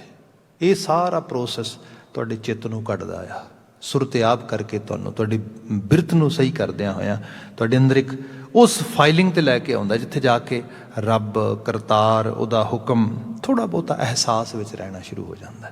ਅਤੇ ਜਿਹੜੀ ਚੀਜ਼ ਚਿੱਤ ਵਿੱਚ ਲਗਾਤਾਰ ਉਸਰਦੀ ਜਾਂਦੀ ਹੈ, ਫਿਰ ਜੈਸੇ ਮਰਜ਼ੀ ਮਾਹੌਲ ਬਣਨ, ਹਾਲਾਤ ਬਣਨ, ਤੁਹਾਨੂੰ ਅਕਾਲ ਪੁਰਖ ਵਾਹਿਗੁਰੂ, ਉਹਦੇ ਹੁਕਮ, ਉਹਦੀ ਪ੍ਰੈਜ਼ੈਂਸ, ਉਹ ਤੁਹਾਨੂੰ ਭੁੱਲਦੀ ਨਹੀਂ ਗੀ। ਅਦਰਵਾਈਜ਼ ਬਹੁਤ ਵਾਰੀ ਐਸਾ ਹੋਇਆ ਆ। ਮੈਂ ਤੇ recently people who experience death, ਇਹਦੇ ਉੱਤੇ ਕੁਝ ਚੀਜ਼ਾਂ ਕਾਫੀ ਪੜ੍ਹੀਆਂ ਸੁਣੀਆਂ, ਅਤੇ ਉਹਦੇ 'ਚ ਪਤਾ ਲੱਗਾ ਬੰਦਾ ਆ ਬੜਾ ਡਿਵੋਟੀ ਹੈ, ਬੜਾ ਗੁਰਦੁਆਰੇ ਜਾਂਦਾ ਹੈ ਜਾਂ ਮਸੀਤ, ਮੰਦਰ, ਚਰਚ ਕਿਤੇ ਵੀ ਜਾਂਦਾ ਆ, ਬੜਾ ਜਾ ਰਿਹਾ ਆ, ਸਭ ਚੀਜ਼ਾਂ ਹੋ ਰਹੀਆਂ ਨੇ। ਇਹ ਸਭ ਹੋਣ ਦੇ ਬਾਵਜੂਦ ਵੀ ਜਦੋਂ ਕਿਤੇ ਉਹ ਸਮਾਂ ਆਉਂਦਾ ਹੈ ਜਿਹਨੂੰ ਕਹਿ ਲਓ ਕਿ when death is taking place, when those kind of times are happening, ਮਤਲਬ ਜਿਹੜੇ ਬਾਅਦ ਸਰਵਾਈਵ ਕਰਕੇ ਉਹਨਾਂ ਨੂੰ ਇੰਟਰਵਿਊ ਕੀਤਾ ਬਹੁਤਿਆਂ, ਅਤੇ ਉਦੋਂ ਜੋ ਮਰਜ਼ੀ ਪੜ੍ਹਿਆ ਹੋਏ ਹੈਵਨ ਬਾਰੇ, ਜੋ ਮਰਜ਼ੀ ਪੜ੍ਹਿਆ ਹੋਏ ਆਲੇ ਦੁਆਲੇ ਬਾਰੇ, ਉਦੋਂ ਕੁਛ ਵੀ ਯਾਦ ਨਹੀਂ, ਡਰ ਹੀ ਡਰ ਹੈ, ਪੈ ਹੀ ਪਿਆ। ਉੱਥੇ ਜਾ ਕੇ ਉਹ ਕਈ ਵਾਰੀ ਇਮਾਨਦਾਰੀ ਨਾਲ ਕਹਿੰਦੇ ਹੁਣ ਸਾਨੂੰ ਪਤਾ ਲੱਗਾ ਕਿ ਸਭ ਕੁਝ ਓਪਰਾ ਹੀ ਸੀਗਾ, ਅੰਦਰ ਕੁਛ ਵੀ ਨਹੀਂ ਸੀਗਾ, ਅੰਦਰ ਉਹ ਚੀਜ਼ ਗਈ ਨਹੀਂ ਉਸ ਲੈਵਲ 'ਤੇ, ਚੇਤੇ 'ਚ ਹੈ ਹੀ ਨਹੀਂ ਸੀਗਾ। ਜੇ ਬੰਦੇ ਨੂੰ ਚੇਤੇ ਵਿੱਚ ਪਿਆ ਆ, ਹੁਣ ਸਪੋਜ਼ ਕਰੋ ਬਾਣੀ ਪੜ੍ਹਦੇ ਹਾਂ ਅਸੀਂ, ਭਗਤ ਕਬੀਰ ਜੀ ਦੇ ਬਚਨ ਪੜ੍ਹਦੇ ਹਾਂ, ਕਬੀਰ ਜਿਸ ਮਰਨਾ ਤੇ ਜਗ ਡਰੈ ਮੇਰੇ ਮਨ ਆਨੰਦ। ਜਿਸ ਮਰ ਜਾਣ ਤੋਂ ਲੋਕ ਇੰਨਾ ਡਰਦੇ ਨੇ, ਉਹ ਮੇਰੇ ਵਾਸਤੇ ਇੱਕ ਆਨੰਦ ਅਵਸਥਾ ਦਾ ਸਮਾਂ ਆ, ਕਿਉਂਕਿ ਮੈਨੂੰ ਲੱਗਦਾ ਜਦੋਂ ਨੈਚੁਰਲ ਵੇ ਨਾਲ ਬੰਦਾ ਉੱਥੇ ਪਹੁੰਚਦਾ ਹੈ। ਇੱਥੇ ਸੁਸਾਈਡਲ ਰੂਪ ਨਹੀਂ ਹੈਗਾ ਜਾਂ ਯੂਥਨੇਸ਼ੀਆ ਦੀ ਗੱਲ ਨਹੀਂ ਹੈਗੀ, people who want to actually die by themselves, no. Actually ਇਹ ਤਾਂ ਗੱਲ ਆ ਕਿ ਜਿਹੜਾ ਕੁਦਰਤੀ ਤੌਰ 'ਤੇ ਸਮਾਂ ਆ ਰਿਹਾ ਉਸ ਤਰੀਕੇ ਨਾਲ। ਅਤੇ ਹੁਣ ਉਹ ਕੀ ਹੈ ਕਿ ਉਹ ਜਿਹੜਾ ਆ ਬੰਦਾ ਉਸ ਮਦਰ ਨੇਚਰ ਦੇ ਹੁਕਮ ਵਾਲੇ ਪਾਸੇ ਵੱਧ ਰਿਹਾ। ਅਤੇ ਬਾਬਾ ਕਬੀਰ ਦਾ ਬਚਨ, ਕਬੀਰ ਜਿਸ ਮਰਨਾ ਤੇ ਜਗ ਡਰੈ ਮੇਰੇ ਮਨ ਆਨੰਦ, ਮਰਨਾ ਹੀ ਤੇ ਪਾਈ ਹੈ ਪੂਰਨ ਪਰਮਾਨੰਦ। ਹੁਣ ਮੂੰਹ ਨਾਲ ਬੋਲਿਆ ਹੋਇਆ, ਕੰਨਾਂ ਨਾਲ ਸੁਣਿਆ ਹੋਇਆ, ਜੇ ਕਿਤੇ ਚਿੱਤ ਵਿੱਚ ਚਲਾ ਜਾਏ ਅਤੇ ਉਹ ਸਮਾਂ ਬਣੇ ਉਸ ਰੂਪ ਦੇ ਵਿੱਚ। ਬਕੌਲ ਮਸਕੀਨ ਜੀ ਐਗਜ਼ਾਮਪਲ ਕਰ ਦਿੰਦਾ, ਫਿਰ ਪ੍ਰਭ ਸਿਉ ਲਾਗ ਰਹੇ ਹੋ ਮੇਰਾ ਚੀਤ, ਕਿਉਂਕਿ ਉਹ ਬਿਆਨ ਕਰਦੇ, ਉਹ ਕਹਿੰਦੇ ਕਿ ਬੜੇ ਇੱਕ ਬਜ਼ੁਰਗ ਸੀਗੇ, ਬੜੇ ਭਜਨੀਕ, ਅਤੇ ਉਹ ਇੱਥੇ ਪੰਜਾਬ ਦੇ ਵਿੱਚ ਕਿਸੇ ਜਗ੍ਹਾ ਦੀ ਬਾਤ ਕਰਦੇ, ਤੂੰ ਕਹਿੰਦੇ ਏਜਡ ਹੋ ਗਏ, ਉਮਰ ਹੋ ਗਈ। ਜਿਸ ਬੰਦੇ ਨੇ ਜੀਵਨ ਵਿੱਚ ਬਹੁਤਾ ਵਕਾਰੀ ਜੀਵਨ ਨਹੀਂ ਜੀਵਿਆ, ਆਪਣੇ ਆਪ ਨੂੰ ਜਿਹੜਾ ਹਰ ਚੀਜ਼ ਤੋਂ ਬਚਾਇਆ ਉਸ ਰੂਪ ਦੇ ਅੰਦਰ, ਉਮਰ ਵਾਕਿਆ 'ਚ ਹੀ ਭੋਗੇਗਾ। ਲੰਮੇਰੀ ਉਮਰ ਹੋਏਗੀ ਉਸ ਰੂਪ ਵਿੱਚ, ਲੰਮੇਰੀ ਉਮਰ ਭੋਗੀ। ਅਤੇ ਕੁਦਰਤ ਦਾ ਨਿਯਮ ਆ, ਭਗਤ ਫਰੀਦ ਜੀ ਦੇ ਬਚਨ ਪੜ੍ਹਦੇ ਹਾਂ ਵੀ ਜੇ 100 ਵਰ੍ਹਿਆਂ ਜੀਵਣਾ ਪੀਤਨ ਹੋ ਸਿੱਖੇ। ਭਾਵੇਂ 100 ਵਰ੍ਹੇ ਵੀ ਬੰਦਾ ਜੀ ਜਾਏ ਅਤੇ 100 ਤੋਂ ਵੀ ਵੱਧ ਜੀ ਜਾਏ, ਅਖੀਰ ਮਿੱਟੀ ਨੇ ਮਿੱਟੀ ਜਾਣਾ, ਸਦਾ ਤਾਂ ਕੋਈ ਵੀ ਨਹੀਂ ਰਿਹਾ ਇੱਥੇ। ਅਤੇ ਉਹ ਬੜੀ ਵਡੇਰੀ ਉਮਰ ਹੋ ਗਈ ਹੈ। ਅਤੇ ਹੁਣ ਕੀ ਆ, ਹੁਣ ਮੈਂ ਕਹਿੰਦਾ ਮੈਂ ਗਿਆਨ, ਅਤੇ ਹੁਣ ਉਮਰ ਦੇ ਨਾਲ ਔਰਗਨਸ ਸਾਡੇ ਨੇ, ਸਾਡੇ ਬੋਡੀ ਪਾਰਟਸ ਨੇ, ਇਹਨਾਂ ਦੀ ਐਬਿਲਿਟੀ ਘੱਟ ਜਾਂਦੀ ਹੈਗੀ। ਇਹ ਮਤਲਬ ਜਿਹੜਾ ਆ ਅਰਥਰਾਈਟਸ ਵੱਧ ਗਿਆ, ਸਭ ਚੀਜ਼ਾਂ। ਸੋ ਮੂਵਮੈਂਟ ਹੌਲੀ ਹੌਲੀ ਕਰਕੇ ਲੋ ਹੋਣੀ ਸ਼ੁਰੂ ਹੋ ਜਾਂਦੀ ਹੈ। ਉਹ ਕਹਿੰਦੇ ਮੈਂ ਗਿਆ ਅਤੇ ਉਹ ਜਿੱਥੇ ਮੰਜੇ 'ਤੇ ਬੈਠੇ ਨੇ, ਬੜੀ ਮੁਸ਼ਕਿਲ ਦੇ ਨਾਲ ਬਿਠਾਇਆ ਆ। ਜਦੋਂ ਕਿਤੇ ਮੂਵ ਵੀ ਹੁੰਦੇ ਨੇ ਸੱਜੇ ਖੱਬੇ, ਬੜਾ ਪਤਾ ਲੱਗਦਾ ਵੀ ਇਟਸ ਨੋਟ ਈਜ਼ੀ। ਖੈਰ ਉਹ ਕਹਿੰਦੇ ਪ੍ਰਸ਼ਾਦਾ ਆਇਆ, ਹੌਲੀ ਹੌਲੀ ਕਰਕੇ ਉਹਨੇ ਪ੍ਰਸ਼ਾਦਾ ਛਕਿਆ ਬੜੇ ਸਲੋ ਪੇਸ ਦੇ ਉੱਤੇ, तो वो थाली साइड पर रख दी। तो उत्थे बैठिया कुछ गल्लां होणगियां तो मैं उन्होंने हुण गलबात करद्या कि बंदा गल भी की करेगा, कहते मैं वैसे ही जिवें बंदा इन जनरल गल करदा। मैं क्या भी बजुर्गो गल ये है, बड़ी उम्र हो गई तुहाडी हुण, तो मैं देखदा कि शरीर करके बड़ी तकलीफ है, क्योंकि शब्द औखी घड़ी ना देखण दी शुरुआत इत्थों शब्द इत्थों हो रही है। तो प्रभ सिओ लाग रहे हो मेरा चीत, जिहड़ा मेन मैसेज है दे विच वो कहते गल हुई कि जो मैं क्या बड़ी तकलीफ होएगी जो मूव करते हो इस तरीके नाल शरीर नूं सारा, तो नो डाउट ये बड़ा पेनफुल समा हुंदा है। तो वो कहते उन्होंने डोल हाथ मेरे इस तरीके नाल कमर ते मारिया, तो मारते हुए कहते हसते हो, कहते मस्कीनियां किहड़ियां गल्लां करदा है। हकीकत ये है, शरीर है कुदरत ने दिता, इत्थों तक पहुंचे, बड़ा शुक्रगुजार आ। जे तू मेरी हालत देखें तो जिवें आ झूठे भांडे पे ने सामने, प्रशादा छक लिया तो झूठे भांडे जदों मर्जी कोई आके लै जाए, जीवन जी लिया, कोई इच्छा कोई ख्वाहिश कुछ भी नहीं पिछे, ये सिर्फ झूठे भांडे ने। कोई किस जे तू पुछे शरीर च होएगी पेन तकलीफ, सब चित विच कुछ नहीं हो जाए, चेते च खेड़ा ही खेड़ा, खुशी खुशी है, शुक्र ही शुक्र है। बस ये है प्रभ सिओ लाग रहे हो मेरा चीत, इनू कहते ने डिटैचमेंट। ये है इत्थे रहिंदियां होयां अपने आप नूं बाहर कढना, यह है रियल बैराग। गुरु महाराज कहते इस अवस्था तक पहुंचना है, प्रभ सिओ लाग रहे हो मेरा चीत। बाकी जो आले दुआले मर्जी होए, घटनावां चीज़ां सब चीज़ां बदलणगियां विगड़नगियां सब, पर चित कित्थे है तेरा? तेरी जिहड़ी जिन्होंने मैं कहा सीगा कि असल दे विच बंदा जिहड़ा स्टेट ऑफ माइंड दे विच जिहड़ा रिजल्ट निकलदा, बिरती तो बाद जिहड़ा नैक्सट लैवल आ रहा है, तेरी याद तेरा एहसास अंदर की सुरत आपदा की हैगी है। इत्थे ही जाके जदों असीं प्योर हैल्थी होने की गल करते हैं ना, अज सब तो वड्डी मुश्किल पता कि साडे पूरे ऑल ओवर द ग्लोब की है, पैंडैमिक तो चलो कोरोना वायरस है उस तरीके नाल नज़र आ रहा है, पर जिस तो भी ज़्यादा लैवल से देखा जाए एपिडैमिक की तरह, चलो पैंडैमिक ना भी करो तो एपिडैमिक तो कह ही सकते हो, स्लीपिंग डिसऑर्डर। लोगों को नींद की प्रॉब्लम है, नींद नहीं आ रही लोगों को। नॉर्थ अमेरिका के कहा जा रहा है कि जिहड़ियां एंटी डिप्रैशन मैडिसन तो सैकेंड लैवल ते स्लीपिंग पिल्स ने, इन्ने बच्चे कैंडियां नहीं खाते जिन्हें लोग गोलियां खाते हैं। हुण सारी बात की है, क्योंकि जिहड़ी चीज चित्त दे विच पई है वो सौण नहीं दे रही, वो चैन नहीं दे रही, जिहड़ा हुण कोई रीजन नहीं लभदा।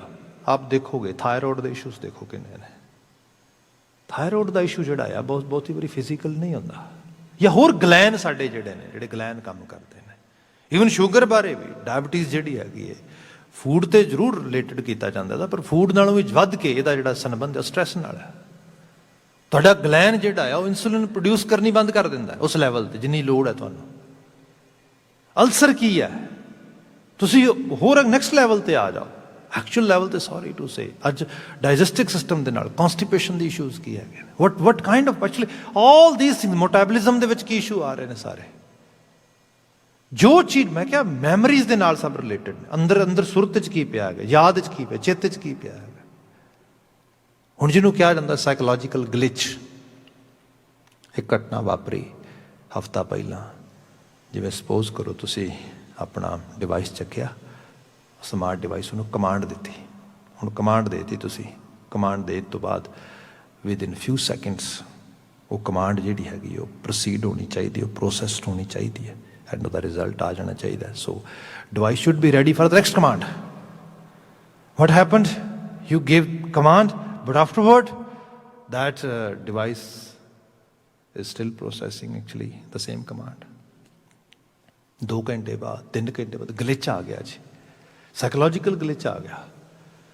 2 हफ्ते 3 हफ्ते 4 हफ्ते पहला घटना वापरी है कोई, बस अंदर ही टिकी पई है, उही वार वार रिपीट होई जा रही, चित्त उत्थे अड़ गया। डिप्रैशन यही होंदा है, कुछ गल्लां वार वार बंदा दोहराई जांदा, मूव नहीं कर रहा, तुर नहीं रहा, समा ना चलण दा, अगे वधण दा इस रूप दे विच आ। सो चित्त जिहड़ा है, जिवें बाणी नूं पढ़ीए, बाणी कहंदी रब नूं चेते कर। क्यों महाराज, इहदे नाल की हो जाएगा? साहब कहंदे साहिब मेरा नीत नवां, नवीनता आएगी। ਹਰ ਚੜ੍ਹਦਾ ਦਿਨ ਨਵਾਂ ਲੱਗੇਗਾ, ਹਰ ਡੁੱਬਦੀ ਸ਼ਾਮ ਨਵੀਂ ਲੱਗੇਗੀ, ਜੀਵਨ ਦਾ ਹਰ ਪਹਿਲੂ ਨਵਾਂ ਬੰਦੇ ਨੂੰ ਇੰਝ ਲੱਗੇਗਾ ਜਿਵੇਂ ਕਹਿੰਦੇ ਨੇ ਵੀ ਆਈ slept yesterday night like a newly born baby. What is this?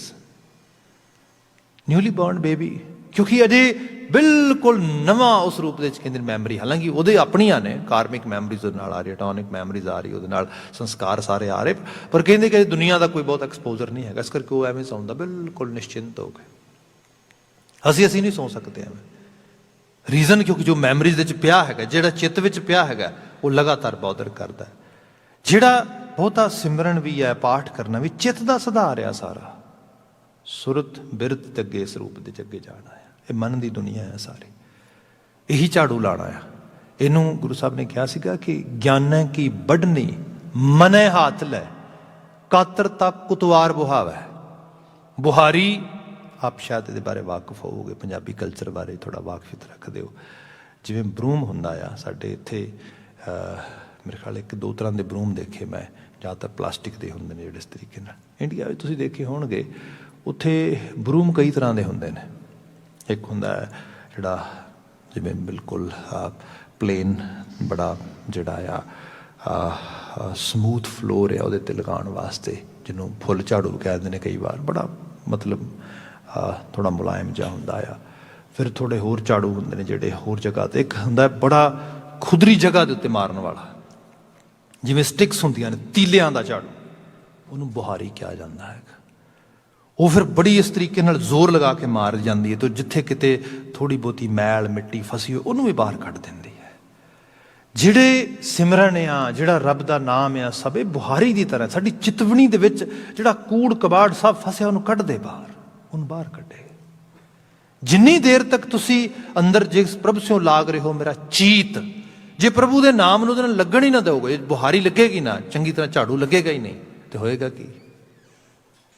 Definitely ਅੰਦਰ ਸਫਾਈ ਨਹੀਂ ਹੋਏਗੀ। ਜਿਹੜੀ ਸੈਲਫ ਕਲੀਨਿੰਗ ਉਹ ਨਹੀਂ ਮਾਣ ਸਕਾਂਗੇ। ਫਿਰ ਜਿਹੜੀ ਹੈ ਉਹ ਨੀਂਦ, ਉਹ ਆਰਾਮ, ਉਹ ਚੈਨੀ, ਉਹ ਸਭ ਚੀਜ਼ਾਂ ਜਿਹੜੀਆਂ ਨੇ, ਚੈਨ, ਉਹ ਸਭ ਨਹੀਂ ਮਿਲੇਗਾ, ਬੇਚੈਨੀ ਰਹੇਗੀ। ਗੁਰੂ ਅਰਜਨ ਸਾਹਿਬ ਕਹਿੰਦੇ ਪ੍ਰਭ ਸਿਓ ਲਾਗ ਰਹੇ ਹੋ ਮੇਰਾ ਚੀਤ। ਤੇ ਹੁਣ ਸਮਝ ਆ ਗਈ, ਆਦ ਅੰਤ ਪ੍ਰਭ ਸਦਾ ਸਹਾਈ, ਧਨ ਹਮਾਰਾ ਮੀਤ। ਘਬਰਾਉਣ ਦੀ ਲੋੜ ਹੀ ਨਹੀਂ, ਸ਼ੁਰੂ ਤੋਂ ਅਖੀਰ ਤੇ ਅਖੀਰ ਤੋਂ ਸ਼ੁਰੂ ਉਹੀ ਸਹਾਈ ਹੈ। ਤੇ ਉਹਦੇ ਨਾਲ ਸਾਂਝ ਇਹੋ ਜਿਹੀ, ਧਨ ਹਮਾਰਾ ਮੀਤ, ਉਹ ਮੇਰਾ ਮਿੱਤਰ ਧਨ ਆ। ਕਿਉਂ? ਕਿਉਂਕਿ ਉਹਨੇ ਮੈਨੂੰ ਨਵਾਜਿਆ ਇਸ ਰੂਪ ਦੇ ਵਿੱਚ, ਜੀਵਨ ਦਿੱਤਾ ਹੈ, ਜੀਵਨ ਜੀਣ ਦੀ ਜਾਚ ਦਿੱਤੀ, ਲੋ ਹਰ ਰੂਪ 'ਚ ਮੇਰੇ ਉਹਦੇ ਨਾਲ ਸਾਂਝ ਹੈਗੀ। ਸ਼ੁਰੂਆਤੀ ਪਦ ਆਇਆ, ਔਖੀ ਘੜੀ ਨਾ ਦੇਖਣ ਦੇਈ। ਦੇਈ ਦਾ ਮਤਲਬ ਇੱਥੇ ਕਈ ਵਾਰ ਦੇਈ ਵੀ ਪੜ੍ਹ ਦਿੰਦੇ ਹਾਂ ਅਸੀਂ, ਤਾਂ ਮਤਲਬ ਅਸੀਂ ਆਰਡਰ ਦੇ ਰਹੇ ਹਾਂ। ਇੱਥੇ ਦੇਈ ਦਾ ਮਤਲਬ ਹੈ ਉਹ ਦਿੰਦਾ ਹੀ ਨਹੀਂ, ਔਖ ਹੀ ਨਹੀਂ ਆਉਣ ਦਿੰਦਾ। ਹੁਣ ਔਖ ਬੀਤੀ ਸ਼ਾਮ ਵੀ ਇਹਦੇ ਉੱਤੇ ਬੜੀ ਡਿਟੇਲ ਬਾਤ ਹੋਈ ਸੀਗੀ। ਜਿਹੜੇ ਚੈਲੰਜਸ ਨੇ ਲਾਈਫ ਦੇ, it's all depend on how we gonna perceive them. Some people might perceive like opportunity. ਜਿਵੇਂ ਆ ਪੈਂਡੈਮਿਕ ਸਟ੍ਰਾਈਕ ਕੀਤੀ ਹੈ, ਅਤੇ ਮੈਂ ਬੀਤੇ ਕੱਲ੍ਹ ਹੀ CBC ਦਾ ਇੱਕ ਪ੍ਰੋਗਰਾਮ ਪੂਰਾ ਸੁਣ ਰਿਹਾ ਸੀਗਾ, ਜਿਹਦੇ 'ਚੋਂ ਪਤਾ ਲੱਗਾ ਕਿ ਉਹਨਾਂ ਦੱਸਿਆ ਵੀ ਇਸ ਸਮੇਂ ਦੇ ਵਿੱਚ ਕਿੰਨੇ ਨਵੇਂ ਐਂਟਰਪ੍ਰੈਨਰਸ ਪੈਦਾ ਹੋ ਗਏ ਨੇ, ਡਿਫਰੈਂਟ ਲੈਵਲ 'ਤੇ ਬਿਜ਼ਨਸ ਲੈ ਗਏ ਨੇ ਆਪਣਾ। ਉਹਨਾਂ ਨੇ ਇਸ ਸਮੇਂ ਨੂੰ ਇੱਕ ਅਪੋਰਚੁਨਿਟੀ ਬਣਾ ਲਿਆ। ਸੋ ਇਹ ਹੈ, ਕੋਈ ਵੀ ਜਿਹੜੀ ਔਖ ਆ, ਇਹ ਚੈਲੰਜ ਹੁੰਦਾ ਆ, ਕੋਈ ਵੀ ਕਿਸੇ ਲੈਵਲ ਦਾ ਹਰਡਲ ਆ। ਜੇ ਤੁਸੀਂ ਉਹਦੇ ਵਿੱਚ ਰੱਬ ਦਾ ਨਾਮ ਤੁਹਾਡੇ ਕੋਲ ਆ, ਸੁਰਤ ਤੁਹਾਡੀ ਕਾਮ ਹੈ, ਉਸ ਕਾਇਮ ਆ, ਤੁਸੀਂ ਉਸ ਚੀਜ਼ ਨੂੰ ਸਹੀ ਰੂਪ ਦੇ 'ਚ ਲੈਂਦੇ ਹੋ, ਹਰ ਮੌਕਾ ਤੁਹਾਡੇ ਵਾਸਤੇ। ਤੁਸੀਂ ਔਖ ਨੂੰ ਸੌਖ 'ਚ ਬਦਲ ਲਓਗੇ। ਰੱਬ ਜੀ, ਇਹ ਉਹਦਾ ਹੁਕਮ ਆ। ਸਾਹਿਬ ਕਹਿੰਦੇ ਔਖੀ ਘੜੀ ਨਾ ਦੇਖਣ ਦੇਈ, ਆਪਣਾ ਬਿਰਧ ਸੰਭਾਲੇ। ਆਪਣੇ ਸੁਭਾਅ ਨੂੰ ਉਹਦਾ ਬਿਰਧ ਆ, ਉਹ ਬਿਰਧ ਪਾ ਲੱਗਿਆ। ਹਾਥ ਦੇ ਰੱਖੇ ਆਪਣੇ ਕੋ ਸਾਸ ਸਾਸ ਪ੍ਰਿਤ ਪਾਲੇ। ਤੇ ਫਿਰ ਇੱਕ ਲੈਵਲ 'ਤੇ ਚਿਤਵਨੀ 'ਚ ਵੀ ਬਾਤ ਆ ਜਾਏ, ਮੈਨੂੰ ਜਿਵੇਂ ਹੱਥ ਦੇ ਕੇ ਬਚਾ ਰਿਹਾ, ਮੇਰੇ ਅੰਗ ਸੰਗ ਹੈ ਉਹ ਹਰ ਵਕਤ ਉਸ ਰੂਪ ਦੇ ਅੰਦਰ। ਅਗਲਾ ਵਾਕ ਲਿਖਿਆ, ਮਨ ਬਿਲਾਸ ਭਏ ਸਾਹਿਬ ਕੇ ਅਚਰਜ ਦੇਖ ਵਡਾਈ। ਮਨ ਬਿਲਾਸ ਭਏ ਸਾਹਿਬ ਕੇ, ਜਦੋਂ ਦਾ ਮੈਂ ਇਹ ਚੀਜ਼ ਸਮਝ ਲਈ ਹੈ, ਸੁਰਤ ਕਰਕੇ, ਬਿਰਤ ਕਰਕੇ, ਅੰਦਰ ਦੀ ਦੁਨੀਆ 'ਚ ਚੀਜ਼ ਆ ਗਈ ਹੈ, ਤੇ ਸਭ ਬਿਆਨ ਕਰਦੇ ਕਿ ਮਨ ਬਿਲਾਸ ਭਏ ਸਾਹਿਬ ਕੇ, ਮਨ ਵਿੱਚ ਬਿਲਾਸ, ਖੁਸ਼ੀ ਦੀ ਇੰਤਹਾ ਆ ਗਈ, ਖੇੜਾ ਆ ਗਿਆ। ਅਦਰਵਾਈਜ਼ ਤੁਸੀਂ ਇਹ ਵੀ ਦੇਖੋਗੇ, ਇੱਕ ਛੋਟੀ ਜਿਹੀ ਐਗਜ਼ਾਮਪਲ ਕਰਕੇ ਮਾਈਂਡ ਅਪ ਕਰ ਦਿੰਦਾ ਵਾਂ। ਮੈਨੂੰ ਯਾਦ, ਇੱਥੇ ਮੈਂ ਇੱਕ ਪੈਰੈਂਟਿਕ ਸੈਸ਼ਨ ਕਰ ਰਿਹਾ ਸੀਗਾ ਗਲੀਡਨ ਰੋਡ ਗੁਰਦੁਆਰਾ ਸਾਹਿਬ, ਅਤੇ ਉੱਥੇ ਇੱਕ ਬਜ਼ੁਰਗ ਮਾਈ ਆਏ। ਅਸੀਂ ਬਾਤ ਕਰ ਰਹੇ ਸੀਗੇ ਕਿ ਬੱਚਿਆਂ ਨਾਲ ਰਿਲੇਸ਼ਨਸ਼ਿਪ ਕਿਵੇਂ ਚੰਗੀ ਕਰਨੀ ਹੈ, ਇਸ ਸਾਰੇ ਬਾਰੇ ਗੱਲ ਹੋ ਰਹੀ ਸੀਗੀ। ਅਤੇ ਉਹਨਾਂ ਨੇ ਮੈਨੂੰ ਗੱਲ ਕਹੀ, ਕਹਿੰਦੇ ਵੀ ਤੁਹਾਡੀ ਹੈਲਪ ਚਾਹੀਦੀ ਹੈ ਥੋੜ੍ਹੀ ਜਿਹੀ। ਗੁਰੂ ਬਾਰੇ ਉੱਥੇ ਜਿਹੜਾ ਹੈਗਾ ਤੁਹਾਡੀ ਹੈਲਪ ਚਾਹੀਦੀ ਥੋੜ੍ਹੀ ਜਿਹੀ। ਅਤੇ ਮੈਂ ਕਿਹਾ ਜੀ ਦੱਸੋ। ਉਹ ਕਹਿੰਦੇ ਗੱਲ ਇਹ ਹੋਈ ਕਿ ਬੱਚੀ ਹੈ ਮੇਰੀ, also I am actually doctor. My daughter is also a doctor, very professional, very nice, very actually, you can say, I'm really proud on her. But at the same time, we have some issues. Issues ਕੀ ਨੇ? ਉਹ ਕਹਿੰਦੀ ਇੱਕ issue ਸਭ ਤੋਂ ਵੱਡਾ ਇਹ ਹੈ, ਸਭ ਠੀਕ ਚੱਲਦਾ ਰਹੇਗਾ, ਸਭ ਕਦੀ ਕਿਤੇ ਕੋਈ ਮਾੜਾ ਮੋਟਾ ਮਨ ਮੁਟਾਵ ਹੋ ਜਾਏ ਅਤੇ ਉਹਦੇ ਮਨ 'ਚ ਐਸੀ ਖਟਾਸ ਆ, ਪੁਰਾਣੀਆਂ ਗੱਲਾਂ ਕੱਢ ਕੇ ਲਿਆਉਂਦੀ ਹੈ। ਇੱਕ ਗੱਲ ਵੀ ਕਹਿੰਦੀ ਮੋਸਟਲੀ ਗੱਲ ਕਰਦੀ ਹੈ, ਮੈਨੂੰ ਤਾਂ ਕਹਿੰਦੀ ਖੁਦ ਨੂੰ ਯਾਦ ਨਹੀਂ ਹੈਗਾ, ਕਿਤੇ ਬਹੁਤ ਛੋਟੇ ਹੁੰਦਿਆਂ ਅਸੀਂ ਨਿਊਯਾਰਕ ਗਏ ਹੋਵਾਂਗੇ, ਉੱਥੇ ਕਿਤੇ ਇੱਕ ਡਾਲ ਸਟੋਰ ਦੇ ਉੱਤੇ ਜਾ ਕੇ ਉਹਨੇ ਡੋਲੀ ਛੋਟੀ ਜਿਹੀ ਪਸੰਦ ਕੀਤੀ ਹੋਣੀ ਹੈ। ਉਹ ਬਾਏ ਕਰਨਾ ਚਾਹੁੰਦੀ ਸੀ, ਮੈਂ ਬਾਏ ਨਹੀਂ ਕਰਨ ਦਿੱਤੀ। ਬਸ ਕਹਿੰਦੀ ਅੱਜ ਤੱਕ, ਅੱਜ ਉਹ 36-37 ਸਾਲ ਦੀ ਯੋਧੀ ਹੋ ਗਈ ਹੈ, ਮੈਂ ਜਿਹੜੀ 70ਵਿਆਂ ਦੇ ਨੇੜੇ ਪਹੁੰਚ ਚੱਲੀ ਹਾਂ। ਅਤੇ ਹਾਲਤ ਇਹ ਹੈ ਕਿ ਜਦੋਂ ਕਿਤੇ ਗੱਲ ਹੁੰਦੀ ਹੈ ਤਾਂ ਮਾੜਾ ਜਿਹਾ ਝਗੜਾ, ਤਾਂ ਉਹ ਕਹਿੰਦੀ no, you never love me, You even didn't allow me to buy a doll. ਉਹ ਕਹਿੰਦੀ ਬਸ ਇਸੇ ਗੱਲ ਤੋਂ ਕਹਿੰਦੀ, ਮੈਂ ਕਹਿੰਦੀ ਹਾਂ ਮੈਂ ਤੈਨੂੰ ਟਰੱਕ ਭਰ ਕੇ ਲਿਆ ਦਿੰਦੀ ਹਾਂ ਡਾਲਸ, ਤੰਗ ਨਾ ਕਰ। ਹੁਣ ਤੇ ਸੁਣ ਕੇ ਵੀ ਮੇਰਾ ਤੇ ਦਿਮਾਗ ਖੱਪ ਗਿਆ। ਕਹਿੰਦੀ ਆ ਸਭ ਇਹਦੇ ਬਾਰੇ ਦੱਸੋ, ਇਹ ਕੀ ਹੈ? ਐਕਚੁਅਲ ਲੈਵਲ 'ਤੇ ਗੱਲ ਇਹ ਹੈ, ਜਦੋਂ ਬੰਦੇ ਦੀ ਮੈਮਰੀਜ਼ ਦੇ ਵਿੱਚ, ਯਾਦਾਸ਼ਤ ਦੇ ਵਿੱਚ ਇਸ ਕਿਸਮ ਦੀ ਜਿਹੜੇ ਫੀਲਿੰਗਸ ਇੱਕ ਵਾਰੀ ਚਲੀਆਂ ਜਾਣ, ਇਹ ਬਹੁਤ ਔਖਾ ਨੇ ਕੱਢਣੀਆਂ। ਪਰ ਗੁਰੂ ਬਾਬਾ ਜੀ ਨੇ ਜਿਹੜੀ ਬਾਤ ਕੀਤੀ ਹੈ, ਇਹ ਹੈ ਤੁਹਾਡੇ ਦੇਖਣ ਦਾ ਤਰੀਕਾ ਅਤੇ ਸਲੀਕਾ। ਐਜੂਕੇਟ ਕਰੋ ਆਪਣੇ ਆਪ ਨੂੰ। ਬੰਦਾ ਬੀਤੇ ਦੇ ਦੁੱਖ, ਬੀਤੇ ਦੀਆਂ ਤਕਲੀਫਾਂ, ਬੀਤੇ ਉਹ ਸਾਰੇ ਨੂੰ ਵੀ ਕਈ ਵਾਰ ਯਾਦ ਕਰਕੇ, ਜੇ ਕਿਤੇ ਰੱਬੀ ਲੈਵਲ 'ਤੇ ਉਸ ਅਵੇਅਰਨੈਸ ਆ ਜਾਏ ਅੰਦਰ, ਫਿਰ ਦੁੱਖ ਨਹੀਂ ਆਉਂਦਾ ਅੰਦਰ, ਬਲਕਿ ਖੇੜਾ ਆ ਜਾਂਦਾ। ਮਨ ਬਿਲਾਸ ਭਏ ਸਾਹਿਬ ਕੇ, ਬਿਲਾਸ ਦੀ ਅਵਸਥਾ, ਅਚਰਜ ਦੇਖ ਵਡਾਈ, ਤੇ ਇਹੀ ਅਚਰਜ ਹੈ, ਇਹੀ ਅਮੇਜ਼ ਕਰ ਦੇਣ ਵਾਲੀ ਚੀਜ਼ ਹੈ। ਸਾਹਿਬ ਕਹਿੰਦੇ ਹਰ ਸਿਮਰ ਆਨੰਦ ਕਰ ਨਾਨਕ, ਪ੍ਰਭ ਪੂਰਨ ਪੈਜ ਰਖਾਈ। ਇਹ ਨਾਨਕ ਪ੍ਰਭੂ ਦੀ ਸਿਮਰਨ 'ਚ ਲਗਾਤਾਰ ਲਗਾ ਰਹਿ, ਕਿਉਂਕਿ ਆਖਰਕਾਰ ਉਹਨੇ ਹੀ ਪੈਜ ਪਾਲਣੀ ਹੈ, ਉਹਨੇ ਹੀ ਲੱਜ ਪਾਲਣੀ ਹੈ ਸਾਡੀ।